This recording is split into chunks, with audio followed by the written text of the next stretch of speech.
नमस्कार दोस्तों, स्वागत करता हूं आपका स्टडी क्रक्स पर, जहां पर प्रतिदिन आपसे अलग अलग सब्जेक्ट के टॉप 10 क्वेश्चन डिस्कस किए जाते हैं। तो दोस्तों, आज है गुरुवार और आज हम टॉप 10 क्वेश्चन देखेंगे भारतीय अर्थव्यवस्था के। सो फ्रेंड्स, स्टार्ट करते हैं। Welcome to Study Crux. अगर आप हमारे चैनल में नए हैं और हमसे जुड़ना चाहते हैं तो इस रेड बटन पर क्लिक करके हमसे जुड़ सकते हैं। सो फ्रेंड्स, देखते हैं आज का पहला question. Reserve bank of India की स्थापना किस वर्ष हुई थी? वैसे दोस्तों, ये बहुत ही कॉमन क्वेश्चन है, लेकिन ये पेपर में कई बार पूछा गया है। दोस्तों, आज के जो हम टॉप 10 क्वेश्चन देख रहे हैं इकोनॉमिक्स के, ये 2016 में वीडियो के 3 सेट में पेपर हुए थे। उनके जो है ये क्वेश्चन है दोस्तों, इसलिए सभी क्वेश्चन को आप ध्यान से देखिएगा और आपके जो बने स्कोर उसको आप कमेंट करिएगा। तो चलिए दोस्तों, देखते हैं रिजर्व बैंक ऑफ इंडिया की स्थापना किस वर्ष हुई थी। तो दोस्तों, इसका राइट आंसर होगा 1935 में। 1935 में दोस्तों 5 करोड़ की लागत लगाकर 1935 यानी कि 1 अप्रैल 1935 को 5 करोड़ की लागत लगाकर रिजर्व बैंक ऑफ इंडिया की स्थापना की गई थी। और आपको पता होगा कि 1 जनवरी 1949 को इसका जो है राष्ट्रीयकरण किया गया था दोस्तों। तो फ्रेंड्स, यहाँ पे इसका राइट आंसर होगा 1935। साथ में ये भी बताते चलें दोस्तों कि रिजर्व बैंक ऑफ इंडिया के पहले गवर्नर थे सर ऑसबर्न स्मिथ, और वर्तमान में जो इसके गवर्नर हैं वो हैं शक्तिकांत दास। तो आशा करते हैं दोस्तों आपको ये क्वेश्चन समझ में आ गया होगा। चलते हैं नेक्स्ट क्वेश्चन की ओर। ये दोस्तों आप देख रहे हैं, इसका जो मुख्यालय है वो मुंबई में है। दोस्तों, ये भी दिमाग में रखें, कई बार ये पूछ लेता है कि आरबीआई का लोगो क्या है। तो दोस्तों, इसका लोगो है चीड़ के पेड़ के सामने ये बाघ। ये दिमाग में रखिएगा। तो फ्रेंड्स, हमारा नेक्स्ट क्वेश्चन है, निम्न में से कौन स्थान स्टील निर्माण से संबंधित नहीं है? जमशेदपुर झारखंड में, बर्नपुर पश्चिम बंगाल में, झरिया झारखंड में, या फिर दुर्गापुर पश्चिम बंगाल में। तो फ्रेंड्स, यहाँ पर जो स्टील निर्माण से संबंधित नहीं है वह है झरिया झारखंड, क्योंकि आपको पता होगा कि झारखंड जो है वो कोयला के लिए फेमस है दोस्तों। तो यहाँ पे ये जो है कोयला सबसे सर्वाधिक मात्रा में इसका उत्पादन होता है। बाकी अन्य तीनों ऑप्शन जो है स्टील निर्माण से संबंधित हैं। तो फ्रेंड्स, यहाँ का राइट आंसर होगा झरिया झारखंड। चलते हैं फ्रेंड्स नेक्स्ट क्वेश्चन की ओर। निम्नलिखित में से किसने इंडियन इकोनॉमी गांधीयन ब्लूप्रिंट पुस्तक लिखी थी? आचार्य विनोबा भावे ने, मोरारजी देसाई ने, जयप्रकाश नारायण ने, या फिर चौधरी चरण सिंह ने। तो दोस्तों, इसका राइट आंसर होगा चौधरी चरण सिंह। दोस्तों, चौधरी चरण सिंह को किसानों का नेता भी कहा जाता है, जो हमारे देश के एक भूतपूर्व प्रधानमंत्री भी हैं। इनके ऊपर दोस्तों गांधी जी का सर्वाधिक प्रभाव रहा है, और इसीलिए इन्होंने एक किताब लिखी थी, गांधी जी की दृष्टि से भारत में क्या अर्थशास्त्रिक सुधार करने चाहिए। उस पर उन्होंने एक किताब लिखी थी, इंडियन इकोनॉमिक गांधीयन ब्लूप्रिंट। ये दोस्तों आप उस बुक का फ्रंट कवर देख सकते हैं, इंडियन इकोनॉमी पॉलिसी बाय चरण सिंह। चलिए फ्रेंड, नेक्स्ट क्वेश्चन की ओर बढ़ते हैं। दोस्तों, ये दिमाग में रखिएगा, ये जितने भी क्वेश्चन हैं ये सभी वीडियो 2016 के पेपर में पूछे गए हैं। चलिए दोस्तों, हरित क्रांति में प्रयुक्त मुख्य फसल कौन सी थी? तो दोस्तों, जो हरित क्रांति हुई थी ये विश्व स्तर पर भी हुई थी और हमारे भारत में भी हुई थी। विश्व स्तर में दोस्तों इसके प्रणेता थे नॉर्मन बोरलॉग, और भारत में इसके प्रणेता थे MS स्वामीनाथन। तो इस हरित क्रांति में मुख्य फसल कौन सी थी जिसका सर्वाधिक मात्रा में उत्पादन हुआ था? तो दोस्तों, इसका राइट आंसर होगा मैक्सिकन गेहूँ। दोस्तों, इस हरित क्रांति को लाने का उद्देश्य था कि उन देशों को खाद्यान्नों के मामले में आत्मनिर्भर बनाया जाए, वो दूसरे देशों पर निर्भर ना रहें, कम से कम इतने वो गेहूं का या खाद्यान्नों का उत्पादन करें कि उन्हें दूसरों देशों से आयात ना करना पड़े। तो दोस्तों, हरित क्रांति में प्रयुक्त मुख्य फसल जो थी, सर्वाधिक जो ध्यान दिया गया था फसल में, मैक्सिकन गेहूं। इसके बाद दोस्तों स्थान आता है चावल का। तो दोस्तों, यहाँ पे मुख्य फसल की बात की जाए तो इसका राइट आंसर होगा मैक्सिकन गेहूं। चलिए चलते हैं नेक्स्ट क्वेश्चन की ओर। बेरोजगारी समस्या से गरीबी बढ़ती है क्योंकि? दोस्तों आपको पता है हमारे भारत की भी इस समय सबसे बड़ी समस्या बेरोजगारी की है।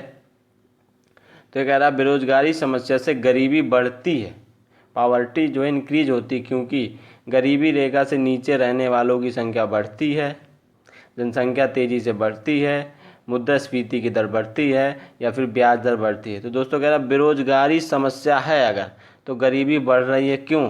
तो दोस्तों अगर लोग बेरोजगार होंगे यानी कि वो अमीर नहीं बन पाएंगे, यानी कि गरीबी रेखा से नीचे रहने वालों की संख्या जो है लगातार बढ़ती जाएगी।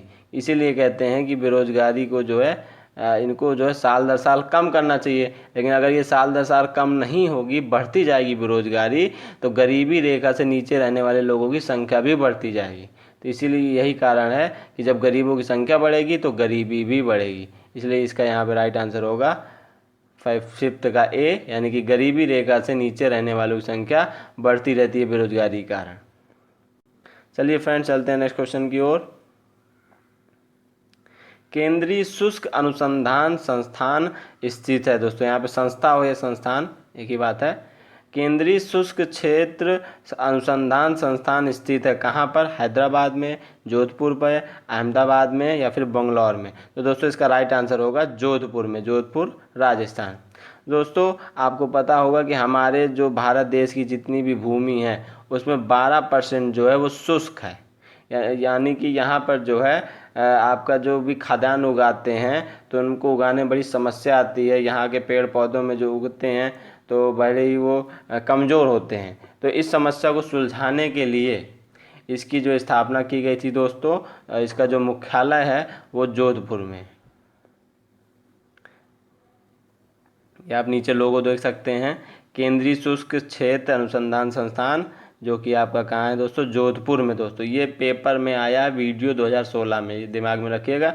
इसमें देखिए ये जो मरुभूमि है, शुष्क भूमि है, और यहाँ पे जो है यहाँ के रहने वाले जानवरों के बारे में रिसर्च की जाती है, कैसे उनको कोई प्रभाव ना पड़े, कैसे पेड़ उगें, ये इन पे कैसे फसलें उगें, इन पे जो है रिसर्च की जाती है, काम किया जाता है। और दोस्तों इसकी स्थापना हुई थी 1959 में जोधपुर में। चलिए आगे बढ़ते हैं फ्रेंड्स। भारतीय कृषि अनुसंधान परिषद की स्थापना हुई थी। तो दोस्तों इसका राइट आंसर होगा 1909, 1919, 1929 या फिर 1939। तो इसका राइट आंसर होगा 1929 में। तो भारतीय कृषि अनुसंधान परिषद यानी कि इंडियन काउंसिल, फिर ये एग्रीकल्चर और ये अनुसंधान यानी कि रिसर्च यानी कि ICAR, इसकी जो स्थापना हुई थी दोस्तों 1929 में। लेकिन इसका जो नाम था उस समय, इसका नाम था इम्पीरियल काउंसिल एग्रीकल्चर रिसर्च। लेकिन जब हमारे देश को आज़ादी मिल गई 1947 में, तो इसका नाम बदल के रख दिया गया भारतीय कृषि अनुसंधान परिषद, या इंग्लिश में कहें तो Indian council of agriculture research. तो दोस्तों इसकी जो स्थापना हुई थी वो 1929 में हुई थी। चलिए फ्रेंड्स चलते हैं नेक्स्ट क्वेश्चन की ओर। इंद्रधनुषी क्रांति का संबंध है हरित क्रांति से, श्वेत क्रांति से, नीली क्रांति से या फिर उपरोक्त सभी से? तो दोस्तों इसका राइट आंसर होगा उपरोक्त सभी से, क्योंकि आपको पता होगा कि इंद्रधनुष में जो है 7 रंग होते हैं। दोस्तों आपको पता होगा इंद्रधनुष में 7 रंग होते हैं, इसीलिए इसका जो नाम है, इस क्रांति में सभी क्रांति को सम्मिलित कर दिया जाता है। इंद्रधनुषी क्रांति में भारत में होने वाली सभी क्रांतियों को शामिल कर दिया गया है। इसकी थोड़ा बेसिक बता देता हूँ दोस्तों। जब हमारे देश में अटल बिहारी वाजपेयी की सरकार थी तो वर्ष 2002 में वो नई कृषि नीति लेके आए थे। उसके तहत जो है भारत की सभी क्रांतियों को एक साथ इंक्लूड करके एक नया नाम दिया गया था, जिसका नाम था इंद्रधनुषी क्रांति। सो फ्रेंड्स इसका यहाँ पे राइट आंसर होगा उपरोक्त सभी से। चलते हैं नेक्स्ट क्वेश्चन की ओर। 1 रुपए के नोट पर निम्न में से किसका हस्ताक्षर होता है? वित्त मंत्रालय के सचिव का, RBI के गवर्नर का, वित्त मंत्री का, या फिर इनमें से कोई नहीं? तो दोस्तों किसी भी करेंसी में वित्त मंत्री का तो सिग्नेचर होता ही नहीं है। और दोस्तों केवल ये 1 रुपए का नोट ही है जिसपे केवल वित्त मंत्रालय का सचिव का दस्तखत होता है। बाकी जितने भी नोट हैं उस पे जो है RBI के गवर्नर के दस्तखत होते हैं, चाहे वो 10 का हो, चाहे 20 का हो, चाहे 100 का हो, चाहे 500 हो, 1000 हो। इन सभी पे जो है अब तो हज़ार तो चलते नहीं हैं, 500 2000 चलते हैं। तो 1 रुपये के नोट पर जो है वित्त मंत्रालय के सचिव के दस्तखत होते हैं दोस्तों, ये दिमाग में रखिएगा, कई बार पेपर में पूछा गया है। ये आप नीचे फिगर में देख सकते हैं, 1 रुपये का पुराना नोट है जिसमें दस्तखत किए गए वित्त सचिव, वित्त मंत्रालय उस समय जो थे एस वेंकटरमन जो है वित्त सचिव थे दोस्तों। तो 1 रुपये के जो नोट होता है उसमें वित्त सचिव के हस्ताक्षर होते हैं। आशा करते हैं ये क्वेश्चन भी आपको समझ में आया होगा। चलते हैं आज के लास्ट क्वेश्चन की ओर। पैन नंबर देने की संस्तुति किस समिति ने की थी?